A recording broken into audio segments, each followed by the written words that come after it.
El tema que quiero tratar con ustedes se llama mandibulometría, que es un bypass virtual que une la boca con las mandíbulas para poder medir la prótesis. Esa es la introducción de esta temática.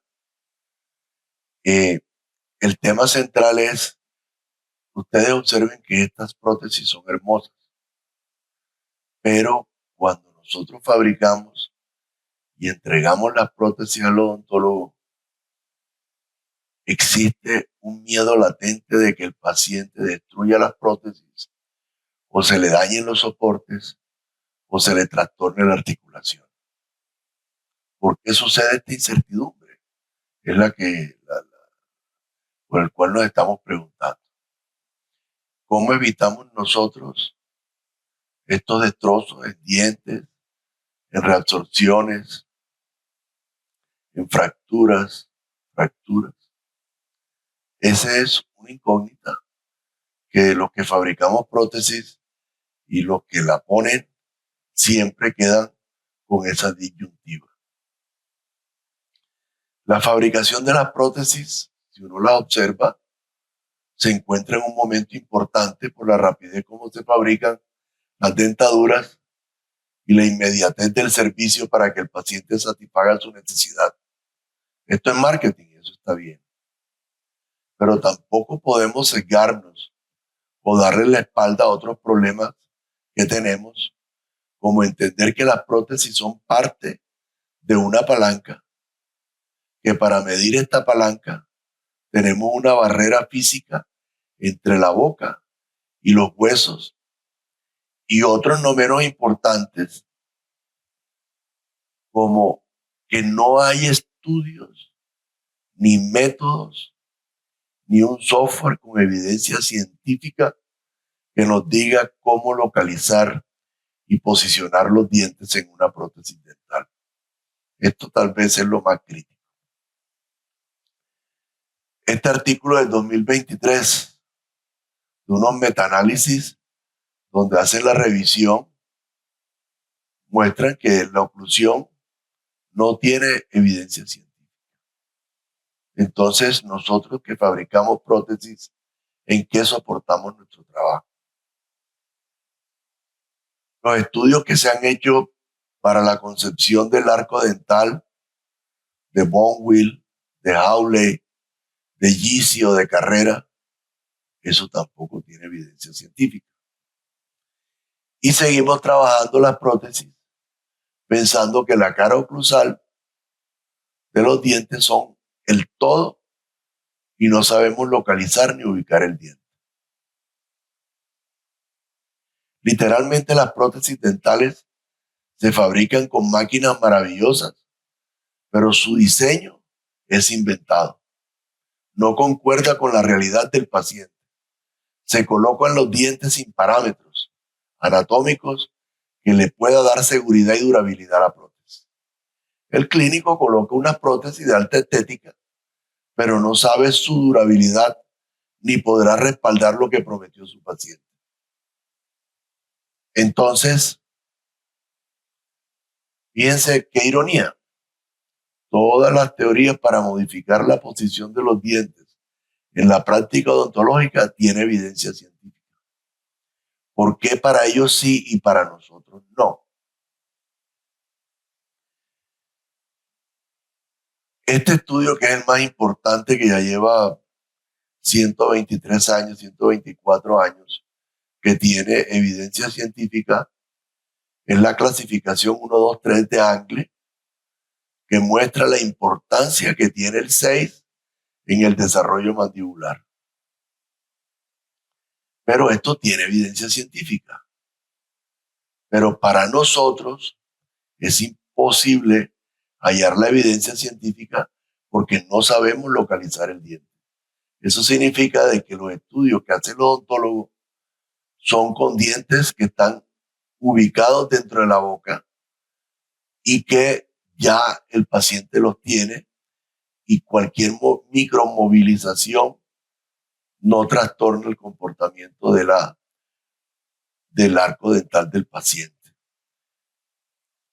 Fíjense que esta relación sagital de los molares 6 con respecto a los dientes temporales que se tienen en odontopediatría pasa igual con respecto al 6, lo cual nos indica que esta posición del diente es fundamental. Pero ¿por qué es tan importante? ¿Cómo haríamos nosotros como técnicos dentales para localizar un 6 en un paciente que le vamos a hacer una prótesis bimaxilar y no tenemos dónde ubicar ese 6?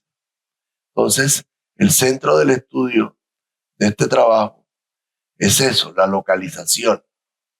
Fíjense que también que tiene evidencia científica es que cualquier desplazamiento dental de 1 a 3 milímetros es letal para la oclusión y todo el sistema estomatognático.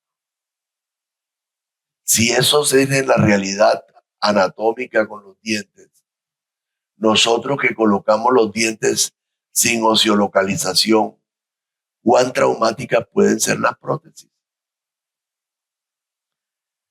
El estudio del diagrama de Pocel fue el primer estudio en 3D que se hizo del movimiento condilio, que tiene evidencia científica y sigue siendo importante.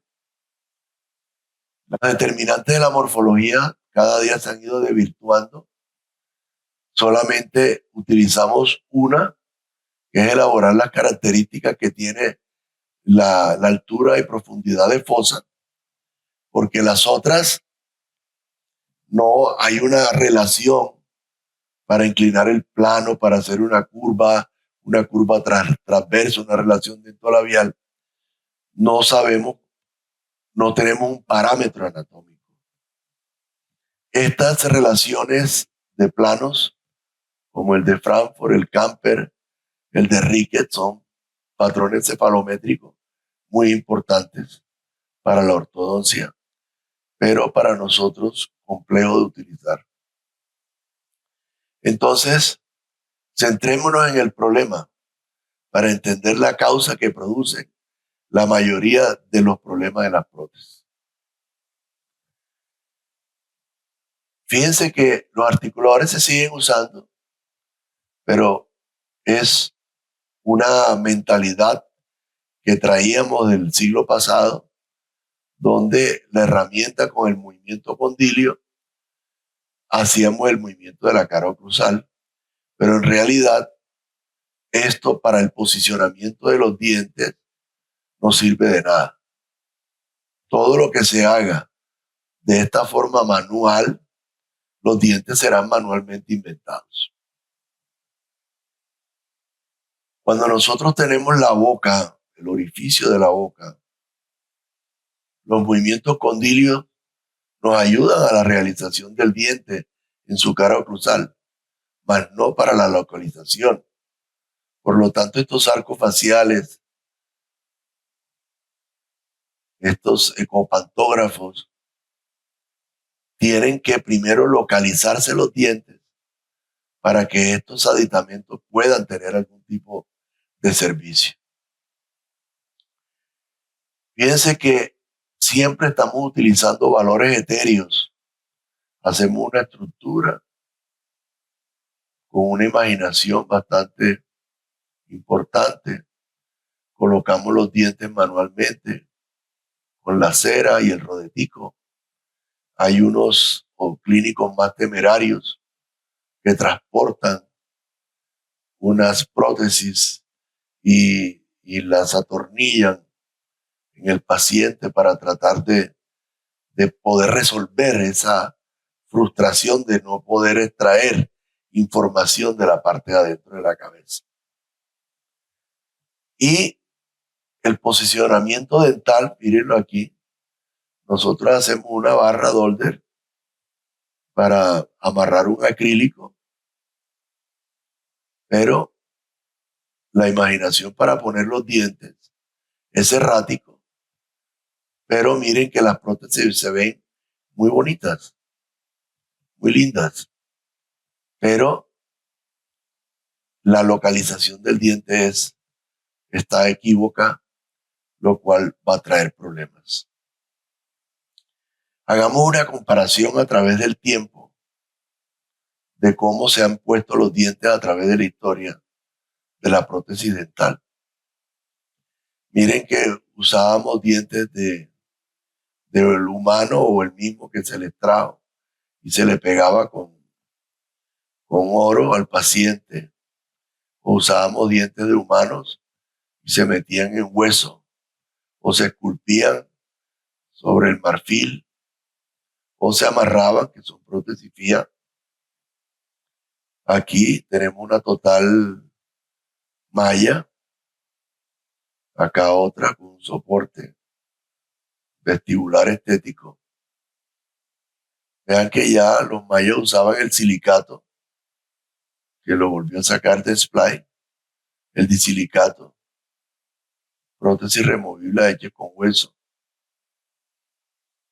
Y matrices, estos dientes espectaculares, los fabrican, estas formaletas las fabrican, estos dientes se enceran manualmente, otros son tallados con máquina y tenemos formas virtuales. Pero de todas estas prótesis que vimos fabricadas, hay una ausencia de información que resuelva el problema de la localización y la posición de los dientes con evidencia científica. Entonces, tenemos que decir que la ciencia de los materiales dentales ha evolucionado enormemente. Su belleza casi igual a la naturaleza humana y sus resistencias certificadas duplica en newtons la fuerza de la masticación. Estos materiales certificados tienen una dureza para resistir el doble de la masticación, de los newtons, de la compresión, pero son materiales certificados extraordinarios, bellísimos, resinas de alto impacto, compuestas, disilicatos, metales y ceras. Las formas de fabricación también han avanzado, se han transformado. Pasamos de lo manual a lo mecánico, de lo mecánico a lo virtual, a lo maquinado con CAD/CAM, impresas, láser o inyectadas. Estas máquinas son realmente decretantes, son máquinas preciosas, láser, inyección, muy lindas. Pero los materiales certificados no son la causa del problema que se presenta. Y las máquinas que agilizan el trabajo solo reproducen el diseño inventado que nosotros tenemos. Pues ni lo uno ni lo otro. Tenemos que empezar a dirimir que no podemos involucrar realmente los materiales porque ya están completamente estudiados y se sabe que resisten. Simplemente tenemos que centrarnos que el problema está en la localización y el posicionamiento de los dientes. Porque nosotros lo que hacemos es pegar los dientes en el software y nos imaginamos que eso es así, pero en realidad no es así. Localizamos los dientes al azar, ponemos un plano y nos imaginamos que por ahí van, pero realmente se equivocó. Organizamos en el software y pensamos que esa organización corresponde a la realidad del hueso del paciente y también es equívoca. Esta información marcando son información exógena que tampoco soluciona el problema. Lo mismo que todo lo que es prótesis se utiliza el segmento rostral o anterior facial y tratamos de que a través de la línea media, ahí es un plano de referencia que nos podría solucionar, pero realmente simplemente localizamos la línea media, pero no nos adentramos en lo estructural. Con los diseños de sonrisa también pasa igual, que se alargan los dientes, que el paciente lo quiere más ancho. Es decir, cometemos toda una serie de arbitrariedades que conllevan a una serie de problemas. No significa que no se puedan hacer, pero sí hay que tener más un control anatómico del hueso, no solamente la estética facial del paciente. La morfología oclusal hace parte del diente, pero la posición del diente dentro de la boca es otra cosa. Seguimos utilizando a través del tiempo el famoso rodete, que es un simulador dental que nos da una vista de los carrillos, si no se muerde, cómo es el volumen, cómo es la línea de sonrisa, que no se vea comprimido la piel del paciente, la tonicidad muscular, en fin. Valederos, pero todavía muy distante de la realidad. Entonces el problema central está en que nosotros necesitamos ver lo que hay dentro de la cabeza del paciente, pero posicionamos los dientes por fuera sin ninguna relación del complejo mandibular de este paciente. Ahí radica el problema. Entonces, ¿cómo podemos fabricar unas prótesis seguras, eficientes y cómodas, con mucha garantía, sin miedo? Sencillo. Es sencillo realmente. La mandíbula es una palanca, es una herramienta mecánica que optimiza la fuerza para realizar un trabajo de masticación. Si la mandíbula en la ciencia física es una palanca, es fundamental tenerla en cuenta para ociolocalizar los dientes, para obtener la evidencia científica. Esto de las palancas la tenemos muy bien descrita. El hueso en rojo, esto es el brazo de potencia, y los dientes equivalen al brazo de resistencia. El brazo de potencia debe ser igual al brazo de resistencia para que quede la ecuación en cero. Pero en estos casos no. Sabemos que el brazo de potencia es mucho más grande que el brazo de resistencia con los dientes. Las prótesis dentales son las piezas que forman el brazo de resistencia de la palanca. Entonces, localizar y posicionar y direccionar los dientes lo determina la forma y la longitud del brazo de potencia, que es la mandíbula. Hay que entender que esta mandíbula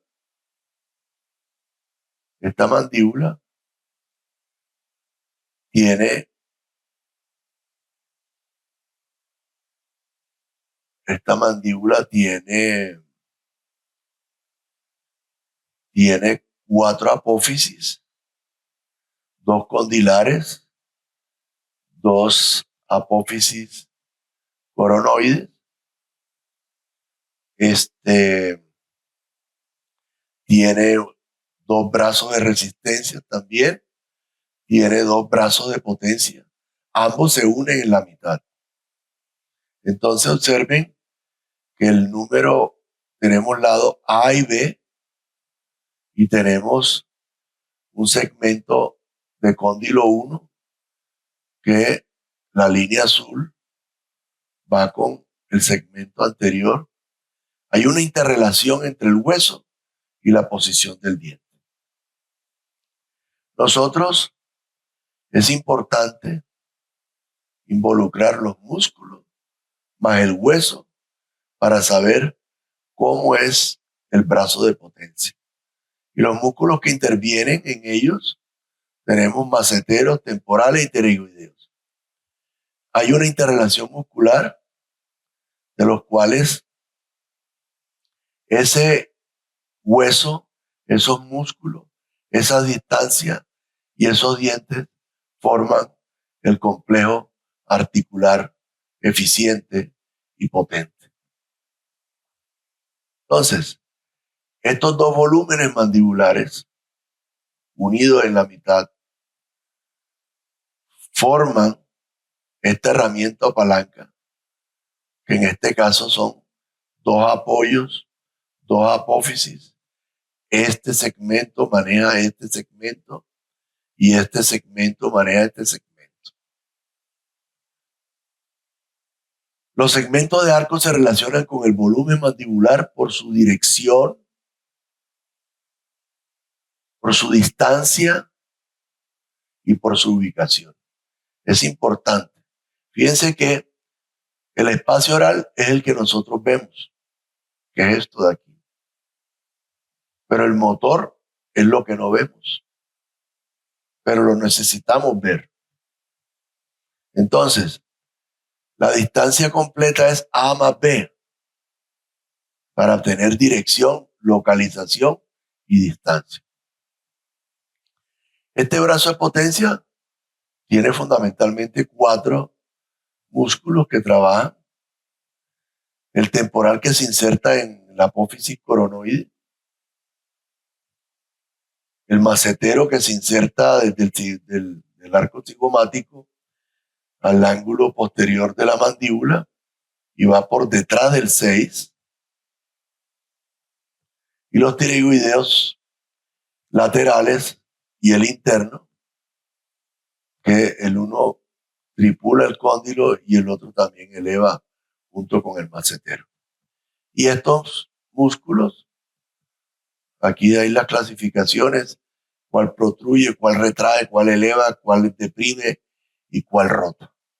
Entonces, esta ecuación física entre la mandíbula, que es el brazo de potencia, con el brazo de resistencia, nosotros tenemos, los técnicos dentales, y que el odontólogo nos suministra la información para poder equilibrar esta palanca mecánica y fabricar la prótesis para que ésta sea asertiva. Entonces, definitivamente, los materiales y la forma de fabricación están certificados para resistir la fuerza de oclusión. El problema es que si nosotros no colocamos los dientes donde los tuvo el paciente y no le damos la misma dirección a los semiarcos, se potencializa el brazo de resistencia por mayor fricción, siendo esta la causa de la destrucción de la prótesis. Observen ustedes que a través de la historia hemos trabajado nada más con esto, con el orificio oral. Y la máquina, que es todo esto, músculo, hueso y la distancia de la palanca, está sellada. Nosotros nunca la hemos podido observar. Y esa ha sido la limitación. Ese ha sido el error, que por razones tecnológicas nosotros no habíamos comprendido eso. Ya hoy, con los avances tecnológicos, yo les puedo decir que ya estamos resolviendo esta problemática. Entonces, este problema, para solucionar entre la cabeza del paciente y el posicionamiento de la mandíbula, tenemos que entender que no hay un método, no hay un sistema, no hay un software para localizar y posicionar los dientes. ¿Eso qué quiere decir? De que nosotros actualmente seguimos con un vacío entre lo que hacen en la odontología, que es tomar una impresión del espacio oral, nos los envían al laboratorio y nosotros colocamos estos dientes de la misma manera en que vemos esta boca y lo ponemos dentro de la boca y pensamos que ya solucionamos el problema omitiendo la estructura de la palanca para poder trabajar asertivamente. Para solucionar eso, me crié un puente que se llama un localizador, un bypass. ¿Por qué? Porque es un puente que une la mandíbula con la boca virtualmente. Entonces es interesante que nosotros podamos construir esta herramienta que ven aquí.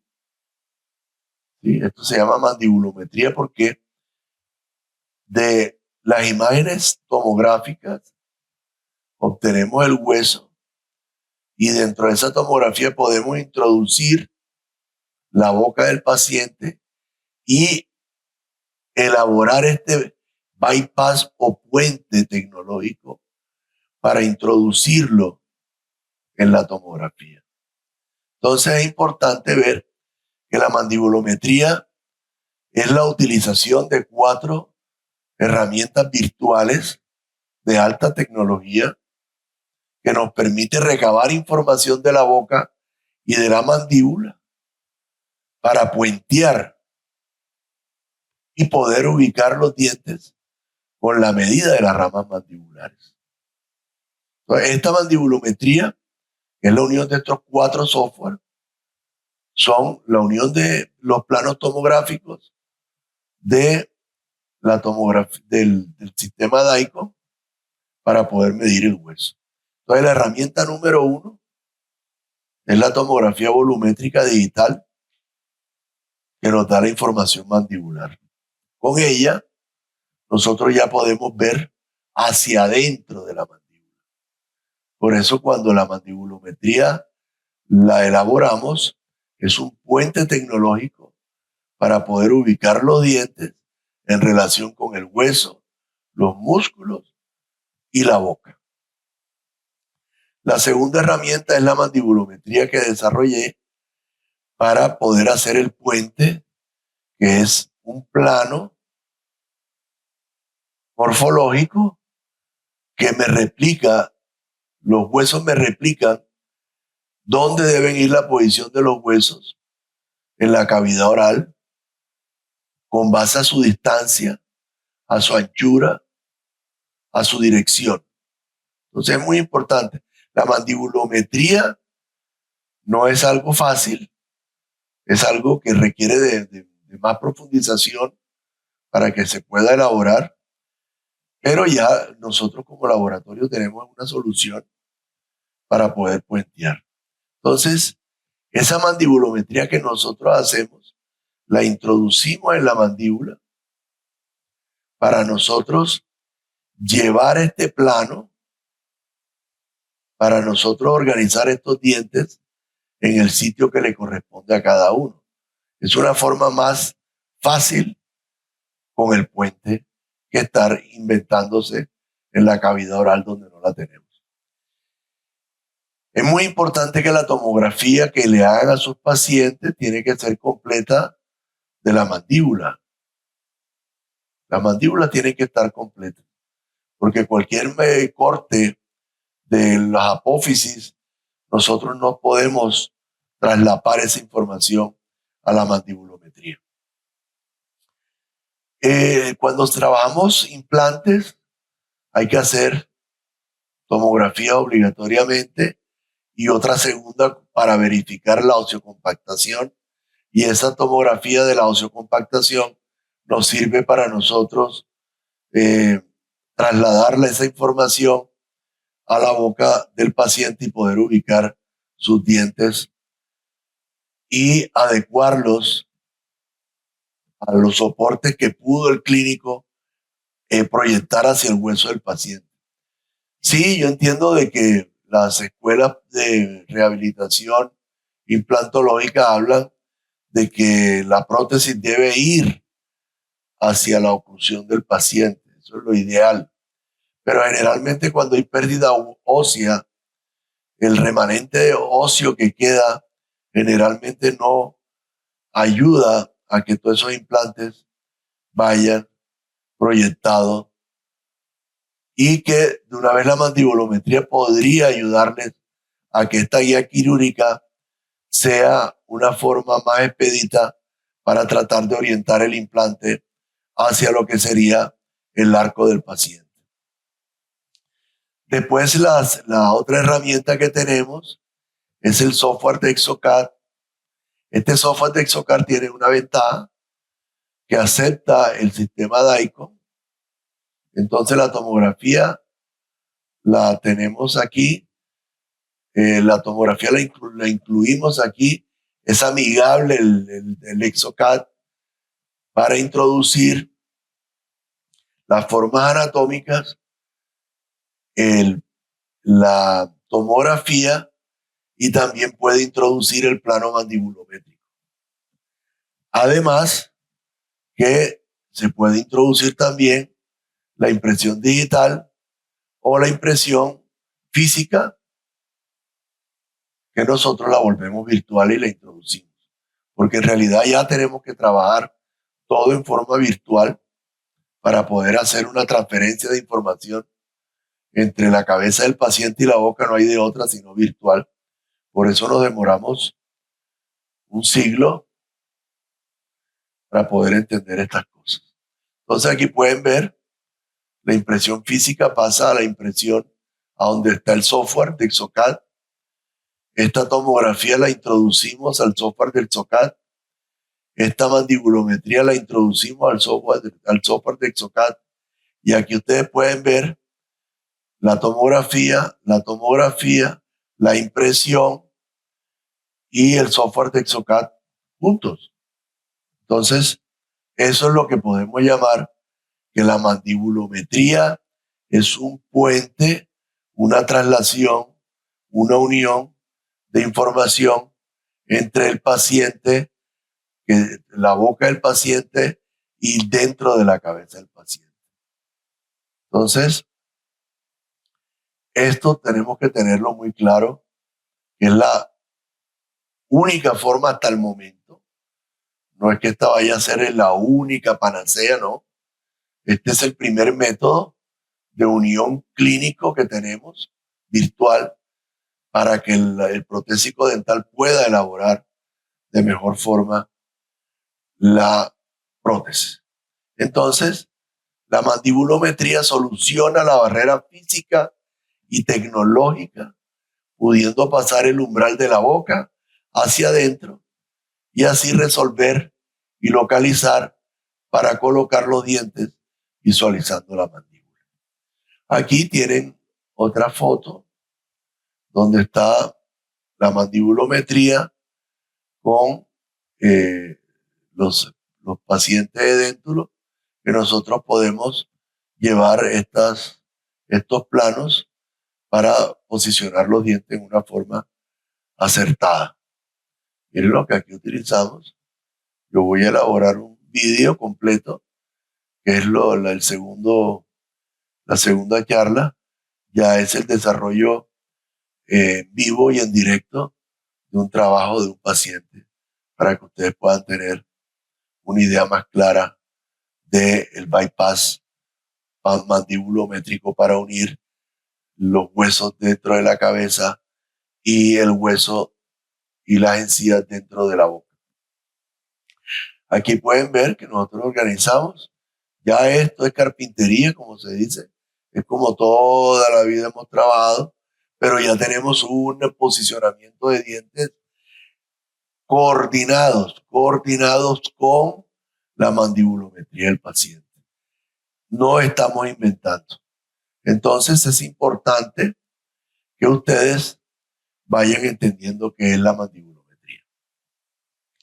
Entonces, para adentrarnos en cómo yo elaboro la mandibulometría, quiero que ustedes olviden todo cómo hemos ido trabajando en el tiempo para centrarnos en la importancia que tiene la posición de los dientes en la mandíbula. Con el plano mandibulométrico observaremos cómo las apófisis segmentan, orientan, especializan y le asignan funciones al trabajo de cada segmento de mi arco en la palanca para ser más eficiente, cortante, con menos resistencia. Les quiero contar desde el principio. Yo todos estos análisis, porque en realidad desde que inicié ya voy para casi medio siglo de desarrollo, empecé con todas las filosofías del furor de las escuelas oclusales, y por eso quedamos con unas bases objetivas para el desarrollo y el posicionamiento dental. Ellas no fueron en vano, fueron proyectos interesantes, pero se fueron quedando en el vacío porque precisamente dimos un salto al vacío en que centramos toda la importancia en las caras oclusales del diente y omitimos la importancia de la posición del diente dentro de la mandíbula. Ahí fallaron todas las escuelas de oclusión. Ahí perdimos la evidencia científica, porque siempre acomodamos los dientes erróneamente y cuando se van a hacer los estudios, esto no concuerda con la realidad. Entonces la realidad es que tenemos que ubicar los dientes donde el paciente los tuvo, porque cada desarrollo embrionario de este paciente, de la mandíbula en su desarrollo, que ahí van a ir los centrales, que ahí van a ir los 6, después de los dientes deciduos, que ahí van a ir los caninos, o que ahí van a ir los 7 o los 8. Eso requiere de una estructura ósea. Entonces, con los análisis del Homo sapiens y el Homo robustos y el neandertal, empezamos a observar que hay una diferenciación entre los dientes y los formatos anatómicos de las apófisis condilias y coronoides. Aquí empecé yo a buscar otras ideas para nosotros poder observar de que estos dientes que nos llevan muchos años por los sistemas de alimentación, estos individuos tenían mayor relevancia, los dientes posteriores eran mucho más grandes que los dientes anteriores. Entonces, estos dientes tenían una dirección, una especialización en el trabajo, estos segmentos de arco. Y todo el volumen de la masticación de estos primates estaba volcada desde el canino prácticamente hasta de los molares, estaban muy adelantados. Miren ustedes la longitud entre este 6 y la longitud de esos bicúspides. Entonces, ahí había una relación importante entre el hueso y los dientes, y por eso me centré en buscar la relación que existe entre los huesos, los músculos y los dientes. Es un juego muy bonito. Entonces empecé a trabajar en esta relación de segmentos de cada uno de los semiarcos y cuál segmento trabaja con qué rama y así sucesivamente. Entonces, este puente entre lo físico y virtual, para poder entrar a la cabeza, me produjo nuevos elementos anatómicos que son determinados en su posición, en su dirección, en su distancia. Esos elementos son los dientes por sí solos, la posición del diente que le corresponde dentro de la palanca, qué rotación tiene ese diente, qué inclinación tiene ese diente y qué oclusión tiene ese diente dentro de la palanca. Y a su vez, estos dientes conforman segmentos de arco que a su vez tienen una dirección, tienen un largo y una anchura y determinan un plano oclusal. Entonces, ya no podemos estar enfrascados solamente en altura y profundidad de fosa. Tenemos que introducirnos en el complejo mandibular de palanca para descifrar la máquina llamada articulación temporomandibular. Entonces, esta herramienta resuelve esta ecuación, que es la posición del diente, la dirección del segmento de arco, la anchura del segmento, la localización del segmento y la hipotenusa del triángulo que forman las apófisis mandibulares. Estas deben ser paralelas entre sí y equilibradas con el hueso, por su distancia, por su altura, por su anchura y por su profundidad. Entonces, colocar dientes no es fácil. Colocar dientes es que la prótesis dental, la técnica dental, los especialistas en la fabricación de prótesis, tenemos que ya dar un brinco en pensar que porque yo compré una máquina, ya soy técnico dental, que es la moda ahora. Porque yo cojo unas formas dentales y vendo formas dentales y ya realizo una prótesis. Y resulta que eso no tiene nada que ver con la prótesis dental, porque yo cojo y pego un diente de determinada morfología y lo pongo en la boca y ya me funciona. Esos son los fracasos a que nos ha conllevado toda la historia de la prótesis.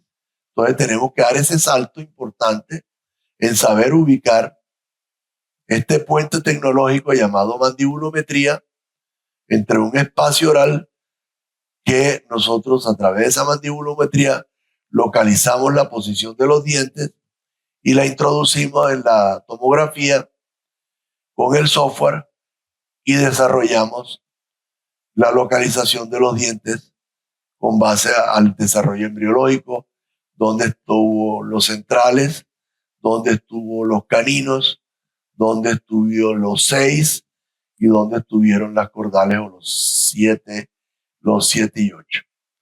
Lo mismo que la dirección que tienen estos segmentos de arco. Entonces, esa distancia entre el 1 y el 3, entre el 3 y el 6, entre el 4, entre el 6 y el 8, tienen una distancia específica que van acorde a la mandíbula. Entonces, empezamos a construir la mandibulometría. Estos son planos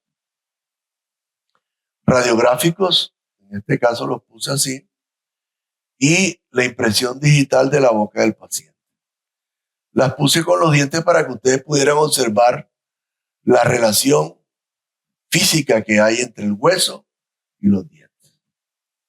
Entonces, esta compilación de varias tomografías, una sobre otra para proyectar el plano, nos dio esta resultante. Inmediatamente con geometría simple logramos la ecuación de localizar la perpendicular que hay entre la distancia de cóndilo a cóndilo y como resultante nos da la línea media, que hay una línea media anatómica mandibular y hay una línea media anatómica facial. No necesariamente la línea media debe coincidir, pero cualquier trastorno, cualquier tipo de situación, cualquier desgaste que pueda tener estos elementos condilios pueden llevar a una modificación de la posición para encontrar que la línea media anatómica de ese paciente se ha modificado. Entonces no hay que estar luchando entre lo facial, sino con la mandíbula, que geométricamente localizamos una perpendicular y esa es la línea media anatómica que debe de coincidir con lo facial. Pero hay veces que no coincide, sobre todo cuando son pacientes mayores y que han tenido unos problemas degenerativos y de desgaste normal del individuo. Empezamos a medir la distancia que hay entre el polo medial y el externo distal de la apófisis, de la apófisis, de la apófisis. Esta apófisis tiene la misma anchura que de central a distal del canino. Este cóndilo que ven aquí tiene la misma anchura. Tiene la misma anchura. 13. Y a su vez, esa distancia de aquí a acá es única. Entonces, ahí podemos ver que la apófisis condilar maneja el segmento anterior izquierdo con el cóndilo derecho. Ahora, Este segmento es importante tenerlo en cuenta. Ahora medimos de la apófisis coronoide al polo medial, son 31, y observen, este segmento es idéntico, 31 también, de canino a distal del molar. Entonces, esta relación de la apófisis coronoide con la apófisis condilia tiene la misma distancia que este segmento. Segmento derecho lo trabaja el segmento izquierdo. El temporal mueve este elemento que está acá para hacer el trabajo de cizalla aquí, porque aquí se inserta el temporal. Y los pterigoideos manipulan el cóndilo. Entonces, esta relación de los dientes posteriores, ahí sí cambia radicalmente. El 7 y 8 los maneja la apófisis condilia.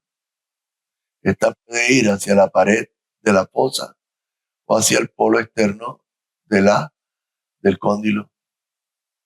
Pero 7 y 8 izquierdo lo maneja el cóndilo izquierdo. Y 7 y 8 derecho lo maneja el cóndilo derecho. Entonces observen que es interesante ver el juego y cómo interactúan segmento derecho con el izquierdo con el derecho, el cóndilo con el anterior izquierdo y a su vez los segmentos posteriores. Entonces, ¿eso qué nos quiere significar a nosotros?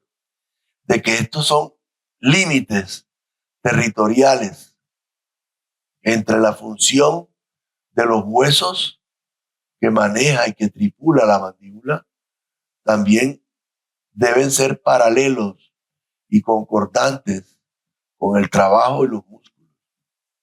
Por eso cualquier desorganización que tengamos nosotros poniendo inventándonos una línea de trabajo, cuando nos pasamos, fíjense la importancia del 6, cuando este 6 que es rotativo y nosotros violentamos la posición, generalmente se presenta fractura aquí. O la fractura en mesial del canino o en distal del canino. Estas son las fracturas más comunes. Pero porque nosotros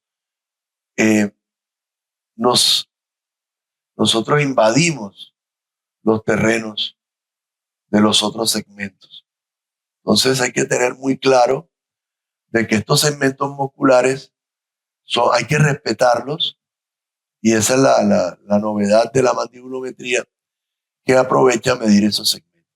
Aquí hay un plano 3D donde pueden ver de canino a molar cómo se proyecta desde la apófisis coronoide a la apófisis medial condilia, cómo de central a canino lo trabaja de medial a distal del cóndilo, y el 7 y 8 lo maneja el cóndilo respectivo. Igual lo hacemos de este lado. Entonces, esta relación espectacular que ven de la mandibulometría es un conjunto de triángulos, rectángulos, que hacen de que ese posicionamiento de dientes, con esa proyección de ángulos, esa fuerza cómo se replica y se distribuye a través de la mandíbula, esos triángulos. Entonces es importante que ustedes lo tengan en cuenta. Entonces, cuando se hace la mandibulometría, nosotros tenemos que introducir esa mandibulometría en la boca del paciente, porque ya les mostré cómo la hago, y ahora esa mandibulometría en el espacio, lo primero que vamos a desarrollar es el plano de oclusión. Entonces también nos sirve para el plano de oclusión. Entonces ese plano de oclusión, ¿cómo lo medimos? La distancia de la pared posterior de la apófisis con la coronoide tiene 34 milímetros. Entonces, si ustedes miden del mentón al borde incisal de sus dientes, tiene 34 milímetros, lo cual indica de que este segmento es igual o menor para que esto trabaje equilibradamente, porque esta potencia de aquí es mayor. Y si es mayor este diente, para que resista, debe ser menor o igual. Entonces, de esa forma, nosotros aterrizamos el plano mandibulométrico de 6 a 6 y de borde incisal a borde incisal, nos forma un plano, exceptuando los dos caninos, que por la flexión que tiene la mandíbula, siempre lo tenemos que poner 1 milímetro más abajo. Aquí, observen el plano mandibulométrico. Este plano lo tenemos que coger siempre de molar al borde incisal de los dientes inferiores. Aquí ven esta concordancia. Y esa concordancia se va a dar reflejado en todos los elementos de la mandíbula para nosotros correlacionar esos ejes. Ahora, la mandibulometría también nos provee de otras informaciones. Fíjense que cuando yo localizo la anchura del tubérculo articular acá, me da 8 milímetros. Cuando yo llevo esos 8 milímetros a la anchura del diente anterior, también tiene 8 milímetros. O sea, hay un paralelismo entre la estructura del hueso y el soporte del diente. Este diente no puede tener menos de 8 milímetros, porque este hueso que trabaja aquí sobre este hueso, en esta eminencia del tubérculo articular, debe tener esta misma fuerza o igual que ese diente que va a trabajar con este elemento óseo. Entonces, cuando nosotros miramos la pared posterior, que equivaldría, tiene 4 milímetros, esta pared anterior tiene también un desarrollo de 4 milímetros y de aquí pasa de borde a borde a la protrusiva para que después regrese la mandíbula. Entonces, esos 4 milímetros también lo observamos aquí. Entonces es importante, donde establezcamos el plano o cruzal, ese plano es inviolable como tal. Cuando nosotros aumentamos la dimensión vertical, no aumentamos el plano oclusal, aumentamos es la pérdida ósea que tuvo ese paciente porque se nos ha reducido por la pérdida del hueso. Pero del mentón al borde incisal es igual al cóndilo con la apófisis coronoide. O sea, desde el punto de vista de hueso, no puede ser diferente. Entonces, esos 2 milímetros que ven aquí son los mismos 2 milímetros que observan acá.